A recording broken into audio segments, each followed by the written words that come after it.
زمانے بھر میں یہ قاعدہ ہے کہ جس کا کھانا اسی کا گانا۔ حضرت حکیم الامت فرماتے ہیں کہ زمانے بھر میں یہ قاعدہ ہے کہ جس کا کھانا اسی کا گانا، تو جن کا ہم کھا رہے ہیں انہی کے پھر گیت ہم گا رہے ہیں۔ کائنات ارضی اور سماوی پر سب سے بڑا، سب سے شاندار، سب سے خوبصورت، سب سے ٹھنڈا، سب سے امن والا جو انقلاب ہے وہ میرے نبی پاک نے برپا فرمایا۔ بڑی یہ کم نصیبی ہے کہ مسلمانوں میں فرقے بن گئے اور امت تقسیم ہو گئی اور تقسیم ہونے سے کمزور ہو گئی۔ لیکن افسوس کی بات یہ ہے کہ لوگ اس بات کو سمجھنے سے عاری ہیں کہ عید میلاد النبی صلی اللہ تعالیٰ علیہ وسلم تو امت اس بات کے شکر کے طور پہ مناتی ہے کہ اللہ نے ہمیں اپنے نبی کا غلام بنایا۔ آؤ میں تمہیں مسلم شریف پڑھ کے سناتا ہوں، اور راوی بھی وہ بندہ جو ہر وقت حضور کے قریب رہتے تھے، حضرت انس بن مالک رضی اللہ تعالیٰ۔ آپ فرماتے ہیں مجھے وہ دن بھولتا ہی نہیں، میں بھلا سکتا ہی نہیں جس دن میرے نبی پاک مکے سے ہجرت کر کے مدینہ طیبہ تشریف لائے۔ حضور اس دن کیا ہوا تھا؟ تو حضرت انس بن مالک فرماتے ہیں ساری بیبیاں چھتوں پہ چڑھ گئیں، ساری عورتیں اپنے اپنے کام میں مصروف ہوتی ہیں، کوئی کسی وجہ سے چھت پہ چڑھ جائے تو چڑھ جائے، ساری کٹھی تب بھی چڑھتی ہیں جب گلی میں کچھ اور ہو، جب کوئی انوکھی بات۔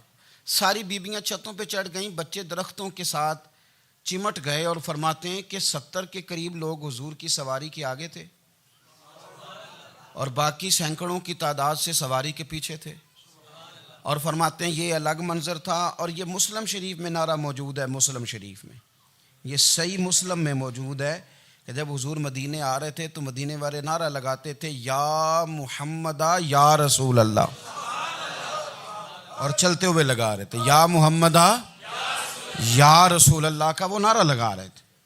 اور پھر حضرت انس بن مالک فرماتے ہیں یہ دو منظر یہ تھے، ایک تیسرا منظر بھی تھا۔ مدینہ شریف کے اندر کچھ قبیلے تھے، آج بھی ایسا ہونا نہیں چاہیے، یہ اسلام نہ صرف اس کو ناپسند کرتا ہے بلکہ اس کی تردید کرتا ہے۔ چھوٹی برادری بڑی برادری آج بھی تقسیم ہے، نہیں ہونی چاہیے۔ عرب کے اندر بھی تقسیم تھی، کچھ قبیلوں کو چھوٹا جانتے تھے، کچھ کو بڑا جانتے تھے۔ ایک قبیلہ تھا بڑا قبیلہ، بنو نجار کا، چودھریوں کا قبیلہ، سیٹھوں نوابوں کا قبیلہ، بڑے لوگوں کا قبیلہ۔ اس قبیلے کی بیٹیاں ایک کونے میں دف لے کے بیٹھ گئیں۔ نبی پاک صلی اللہ تعالیٰ علیہ وآلہ وسلم کے غلاموں بات کو سمجھیں۔ ایک منظر یہ کہ عورتیں چھتوں پہ، آج ہم منع کریں گے کیونکہ یہ پردے کی آیتیں نازل ہونے سے پہلے کی بات ہے، اب آیتیں آ گئیں، اب ہم یہ اجازت نہیں دیتے۔ عورتیں چھتوں پہ چڑھ گئیں، مرد گلیوں میں نعرے لگانے لگے، اور بنو نجار قبیلے کی بیٹیاں، چھوٹی بچیاں وہ ایک کونے میں دف لے کے بیٹھ گئیں اور وہ پڑھنے لگیں طلع البدر علینا۔ اب تو میلاد غریبوں میں رہ گیا ہے، ہمارے یہاں فیشن ہو گیا ہے، جب حالات خراب ہوتے ہیں تو لوگ برکت کے لیے میلاد کراتے ہیں، اور جب امیر ہو جاتے ہیں پھر انہیں میلاد کے جائز ہونے کی دلیل ہی کوئی نہیں ملتی، پھر وہ یہ فیشن ہے۔ بندہ تھوڑا سا پڑھ جائے نا دو چار چیزیں تو ہر چیز کو غلط کہنا اس کی طبیعت ہوتی، پھر یہ فیشن ہے کہ میری سوسائٹی نہیں ہو گئی، کتابیں نہیں ہو گئیں، فرنیچر نیا ہو گیا، دوست نئے ہو گئے، تو مذہب وہی پرانا۔ اوئے ہوئے کوئی ترقی کرنی چاہیے، پھر وہ ترقی کرتے ہیں بیچارے، اور جن کی پیچھے 10 نسلیں اور 50 نسلیں میلاد مناتی آنے کو اتنی دلیل کوئی نہیں ملی، سبحان اللہ۔ جن کی دادی وضو کر کے کھیر پکاتی تھی 11ویں کی، جب امیر ہو جاتے ہیں تو انہیں 11ویں پکانے کی دلیل ہی نہیں ملتی۔ اب آپ امیر ہو گئے میرے بھائی، آپ کا فیشن ہے، یہ طبیعت کا حصہ ہے۔ آپ چاہتے ہیں کہ میں وہ کام کروں جو درویش لوگ، سادے لوگ نہیں کرتے۔ تم اپنے معاملات کو بچانے کے لیے نعرے لگاؤ تو تمہارے پاس ساری دلیلیں ہیں، لیکن یہ تمہارا نصیبہ ہے کہ تم جھوٹوں کے نعرے لگاتے ہو، لیکن یہ غریبوں کا نصیبہ ہے کہ میلاد والے رسول کا نعرہ لگاتے، یہ غریب کا حصہ ہے۔ لیکن وہ بنو نجار کی بچیاں غریب نہیں، امیر گھرانے سے تھیں۔ انہوں نے جو بات کی اس کو حفیظ جلندری نے لکھا۔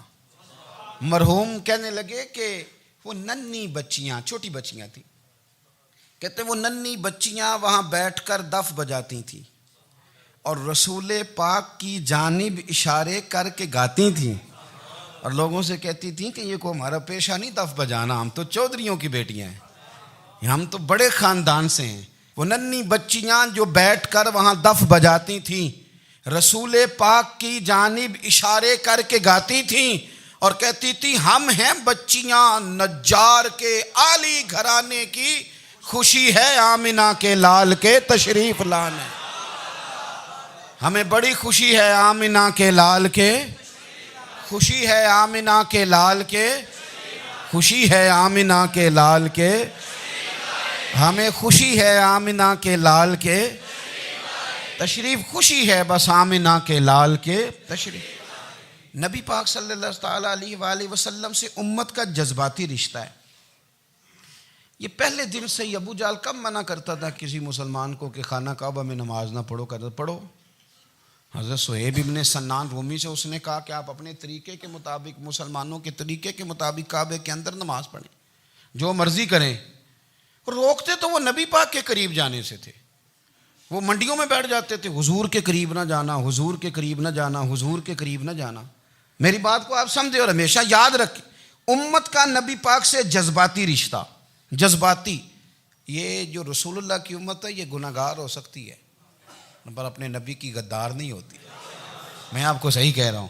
میرے کلین شیو نوجوان کے کان میں آپ جا کے کہیں نبی پاک، چاہے اس نے نماز نہ پڑھی ہو، چاہے اس نے داڑھی نہ رکھی ہو، آپ حضور کا نام لیں اس کے رونگٹے کھڑے ہو جاتے ہیں، اس کی طبیعت، اس کا دل دھک دھک کرتا ہے، اس کی ایک ایک روح سے محمد محمد کی آوازیں نکلتی۔ یہ فیض ہے رسول پاک کا اور یہ کرم ہے اللہ کا اس امت کے ساتھ۔ امیر ملت پیر جماعت علی شاہ صاحب محدث علی پوری فرماتے ہیں ایک جگہ ہندوؤں کا جلسہ تھا، ہندو پنڈت تقریر کر رہا تھا، اس نے نبی پاک صلی اللہ علیہ وسلم کی شان میں معاذ اللہ کو بے ادبی کر دی۔ مسلمان تھے ہی نہیں، ایک مسلمان تھا، وہ ملنگ نہیں ہوتے دوری ڈنڈے والے، اس کے پر رنگین ڈنڈا تھا، وہ کہیں دور بیٹھا تھا،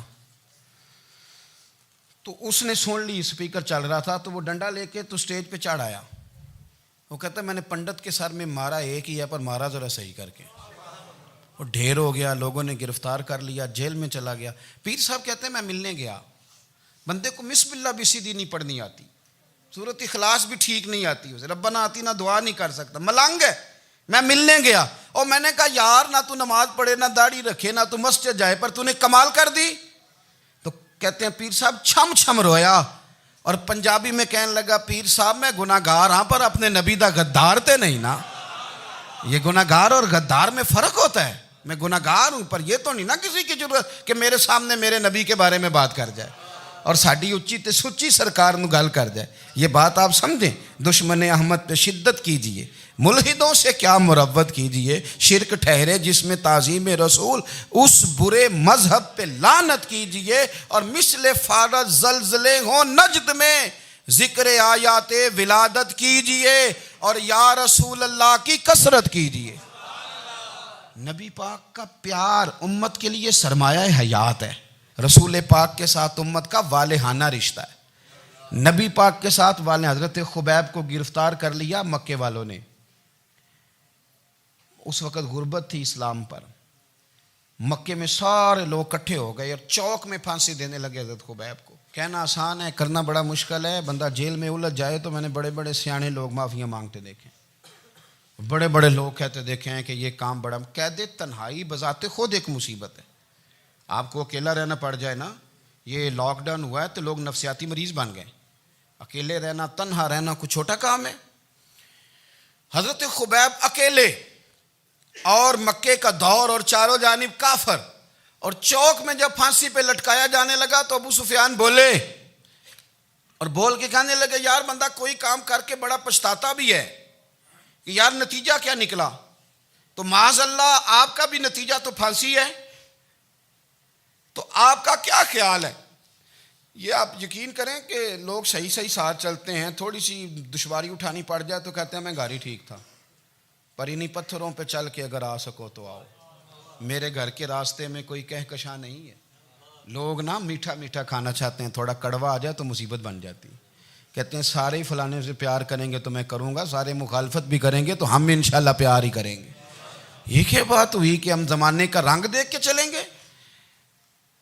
اب بعض لوگ پچھتا رہے ہوتے ہیں، حضرت خبیب سے کہا ابو سفیان نے ابھی کلمہ نہیں پڑھتے تھے, کہنے لگے تو اس وقت پھانسی پہ لٹک رہا ہے اور تیرے نبی مدینے میں اور آرام میں, اور ان کے صحابہ آرام میں, اہل بیت گھر میں.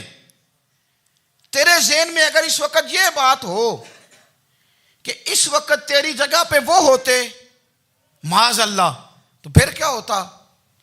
مجمع غیروں کا, علاقہ غیروں کا. یہ ٹائم آیا تھا اب نعرہ رسالت لگانے کا. اب ٹائم آیا حضرت خبیب نے نعرہ رسالت لگانا ہے, پر لگانا کس طرح ہے کہ کافر یاد رکھیں. حضرت خبیب سے کہنے لگے اگر تیری جگہ حضور ہوتے تو پھر تیرا کیا خیال ہے معاذ اللہ؟ تو حضرت خبیب کہنے لگے تم ابھی بھی نہیں سمجھے؟ ٹھیک ہے میں مکے میں اکیلا ہوں, سارے لوگ مدینے میں ہیں, پر میں پچھتا نہیں رہا, میں تو فخر کر رہا ہوں.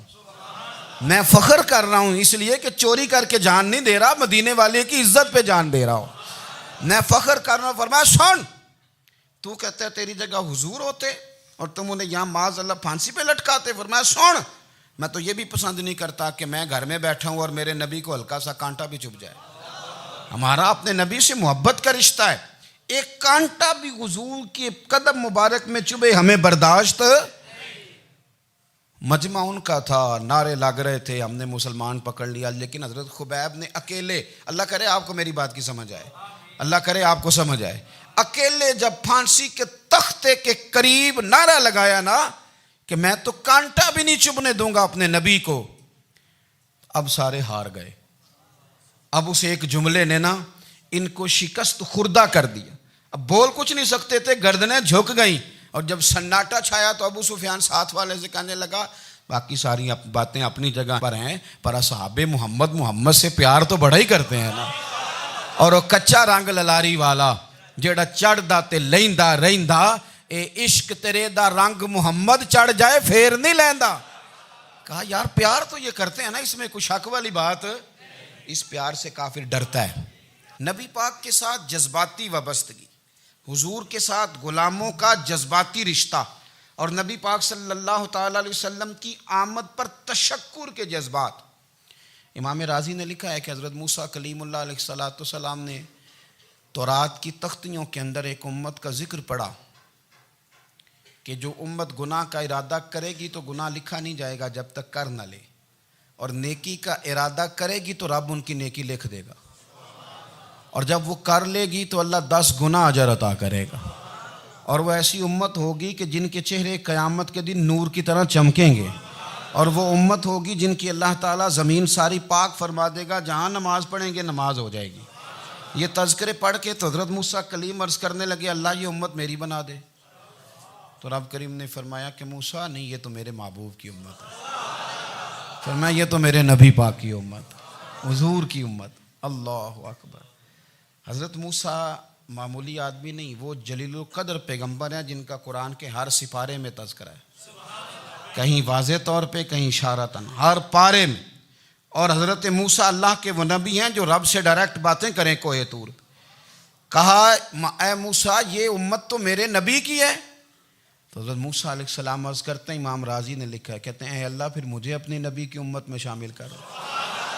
او یار ہمیں لوگ کہتے ہیں میلاد نہ مناؤ, جس امت میں آنے کے لیے حضرت موسیٰ نے دعا مانگی, جس محبوب کی غلامی کے لیے, ہمیں تو دعا بھی کوئی نہیں مانگنی پڑی, اللہ نے فضل سے ہی مدینے والے کا غلام بنا دیا. تو ہم حضور کے تذکرے نہ کریں, ہم تشکر نہ کریں, ہم نبی پاک صلی اللہ تعالی وسلم کی نعت نہ پڑھیں, ہم حضور کے آنے پر جشن کا اظہار نہ کریں. ہر وہ جائز طریقہ جس سے اظہار خوشی ہو سکے وہ میلاد پہ کرنا چاہیے, اور اس کے لیے اسباب بنانے چاہیے. امت کا ایک جذباتی انداز ہونا چاہیے نبی پاک کے ساتھ, ایک وارفتگی, ایک ذوق, ایک طبیعت کے اندر وجدان. نعرہ مطلب اس طرح نہ ہو کہ بس چل رہا ہے کام. میں نہیں ہوں قائل, میں کہتا ہوں پہلے تو کوئی لگائے نا, اور پھر نعرہ جب لگتا تھا نا تو مسلمانوں کے یہاں نعرہ لگتا تھا تو بڑے بڑے لوگ کانپ جاتے تھے. صوفیاء نے لکھا ہے کہ حضرت عمر نے جب کلمہ پڑھا نا تو 39 بندے کلمہ پڑھتے تھے. تو نبی پاک نے رات کو دعا مانگی, اے اللہ عمر کو مسلمان کر کے اسلام کو عزت دے. حضرت عمر سویرے آ گئے, میں وہ تفصیل میں نہیں جاتا, بات لمبی. حضرت عمر جب آئے نا اور انہوں نے آتے جب کہا نا کہ میں کلمہ پڑھنے آیا ہوں, تو حضور اتنے راضی ہوئے کہ نبی پاک نے کہا اللہ اکبر. تو صحابہ نے نعرے لگائے اللہ اکبر اللہ اکبر، یعنی 40 لوگ مسلمان ہوئے تو نعرے لگے ہمارے صوفیاء کہتے ہیں حضرت عمر کے آنے پر جب نعرے لگے تو بتاؤ کہ وہ تو نعرہ تکبیر لگا، نعرہ رسالت کیوں نہیں لگا؟ تو کہتے ہیں گویا ہمیں حضور نے یہ سمجھایا ہے، حضور کے اشاروں نے سمجھایا ہے کہ میں اب اپنے نعرے خود تو نہیں نہ لگاؤں گا، میں نے تو اللہ اکبر کہہ دیا، عمر آ گیا ہے میرے نعرے لگاتا رہے گا، اب نعرے لگیں گے۔ حضرت عمر نے پہلے دن ہی کہا کہ حضور آپ سچے رسول ہیں تو چھپ چھپ کے نماز کیوں پڑھیں؟ شروع ہو گئے نعرے، حضور آپ سچے ہیں تو چھپ چھپ کے نماز کا کیا معنی ہو؟ تو حضور نے فرمایا تیرا کیا ارادہ ہے؟ حضور سارے نہیں، ایک میں ایک امیر حمزہ، ایک لائن کے آگے وہ لگ جائے، ایک کے آگے میں لگ جاؤں، اور باقی مسلمان جتنے ہیں کل 40 تھے، پیچھے 18 19 بچیں گے، تو ایک لائن میں وہ ہو جائیں، ایک میں آگے ایک میں امیر حمزہ ہو، ایک میں ہوں، تو دیکھ لیتے ہیں یہ ہمیں نماز کیسے نہیں پڑھنے دیتے۔ ہاں دیکھ لیتے ہیں، آئے نا میدان میں، ادھر آ ستمگر ہنر آزمائیں تو تیر آزما ہم جگر آزمائیں، اور غلامان محمد جان دینے سے نہیں ڈرتے، یہ سر کٹ جائے یہاں رہ جائے کچھ پرواہ نہیں کرتے۔ فرمایا بھی پتہ چل جاتا ہے نا، ایک لائن میں حضرت امیر حمزہ ہو گئے، ایک میں حضرت عمر ہو گئے۔ پہلے یہ مارتے تھے جو حرم شریف میں مسلمانوں کے طریقے پہ نماز پڑھتا تھا، یہ جلوسوں کی بڑی برکت ہے، اندر بیٹھے رہے نا چپ کر کے، نکل جائیں تو پتہ کچھ بھی نہیں چلتا۔ جب نکلتے ہیں نا لوگ کہتے ہیں جلوس کیا معنی ہے، تو میں بتاتا ہوں نا جلوس کا معنی کیا ہے۔ حضرت عمر نے باہر نکلے 2 لائنوں کا جلوس، لمبا بھی کوئی نہیں، بندے بھی 40، اور جناب فاروق اعظم باہر نکلے تو عمر کا نعرہ، عمر کا، حضرت عمر نے یوں کر کے آستینیں بازو کی چڑھا لیں، اور اپنے گلے میں جو ان کے رومال تھا نا اس کو یوں سینے پہ باندھا، اور اس ہاتھ میں تلوار تھی تو یوں کر کے باہر لہرائی، کہنے لگے او مکے کے کافرو ادھر آؤ میرے سامنے، جس نے اپنی بیوی بیوہ کرانی ہو، جس نے بچے یتیم کرانے ہوں، وہ آئے میدان میں، مصطفیٰ کے غلام آج سڑکوں پہ نکل آئے میدان میں ہمارے سامنے ہمارا مقابلہ کرے، آئے نا میدان میں، ہم نکلے ہیں، اب ہم یہاں کعبے میں اعلانیہ نماز پڑھیں گے، ہم پڑھیں گے، طاقت ہے تو آؤ نا ہمارا مقابلہ کرو، آؤ۔ کفر بذات خود بہت بڑا جھوٹ ہے، اور جھوٹ کے پیر، بس 2 بندے نکلے تلواریں لے کے آگے، تو پھر حضرت عمر نے اعلانیہ نماز پڑھوائی خانہ کعبہ۔ تو میرے بھائی رسول اللہ صلی اللہ علیہ وسلم کے غلام تو جب نعرہ لگاتے تھے تو ہو ہی کمال جاتا تھا۔ پھر بریلی کے امام بولے، کہنے لگے پیش حق مجدہ شفاعت کا سناتے جائیں، حضور قیامت کے دن آگے نا ہمارے آگے خوشخبری دیں گے، کہیں گے تم فکر نہ کرو، آ جاؤ میں تمہیں بخشواتا ہوں، میں تمہاری سفارش، آ جاؤ پیچھے۔ حضور نہ پیش حق مجدہ شفاعت کا سناتے جائیں گے۔ یقین کریں بریلی کے امام کو بھی بڑا ہی رنگ آتا ہے بیان کرنے کا، کہنے لگے آپ روتے جائیں گے، اللہ کو منانا ہے نا حضور نے، کہتے ہیں پیش حق مجدہ شفاعت کا سناتے جائیں گے، آپ روتے جائیں گے پر ہم کو ہنساتے جائیں گے، باغ جنت میں محمد مسکراتے جائیں گے، پھول رحمت کے گریں گے ہم اٹھاتے جائیں گے، اور حشر میں ہوگا ہمارا داخلہ اس شان سے ہم یا رسول اللہ کا نعرہ لگاتے جائیں، ہم یا رسول اللہ کا نعرہ۔ امام راضی کہتے ہیں حضور نے ایک رکا پکڑا چھوٹا سا، ایک بندے کو لوگ دوزخ میں لے کے جا رہے ہیں۔ اچھا مجھے ایک بات بتاؤ، فیصلہ پہلے ہو گیا ہے، اللہ کے سامنے ہوا ہے، اور فیصلہ ہو گیا اور طے ہو گیا کہ دوزخ میں جانا ہے، وہ قریب پہنچ گئے دوزخ کے، تو حضور نے دیکھ لیا، اور بتایا کس نے؟ حضرت آدم نے۔ حضرت آدم کہنے لگے حضور وہ آپ کے غلام کو دوزخ میں لے جا رہے ہیں۔ نبی پاک آگے گئے، کیا پڑھتے ہیں ہمارے بھائی؟ حضور نے مجھے ان سے چھڑا کے چھوڑ دیا۔ نبی پاک صلی اللہ علیہ وسلم آگے گئے، فرمایا ادھر آؤ، کہاں لے کے جا رہے ہو؟ اللہ کے سامنے فیصلہ ہوا ہے نا، فرشتوں نے کیا ہے نا، فرشتے کو کسی سے بددیانتی تو نہیں نہ کرتے، فرشتوں نے جو کیا ٹھیک کیا ہے نا، کیوں لے کے جا رہے ہو؟ سونے گناہ زیادہ ہیں، نیکیاں تھوڑی ہیں، فرمایا میرے سامنے تولو۔ کسی فرشتے نے نہیں کہا کہ سونے معاذ اللہ ہم کو بے ایمان ہے، ہماری کوئی سے زد چل ساڈا کو بننا سان جائے دے نال، بھائی میرا مطلب ہے صحیح تولا ہے، فیصلہ ہے، فرمایا دوبارہ تولو۔ گویا رب بھی فرماتا ہے جیسے میرا محبوب کہتا ہے ویسے ہی کر، او کوئی نہیں دوبارہ تول لو، کوئی حرج نہیں، تولو نہ دوبارہ۔ فرشتے دوبارہ آئیں گے، انہوں نے دوبارہ تولا، ایک پلڑے میں نیکیاں ایک پلڑے میں گناہ۔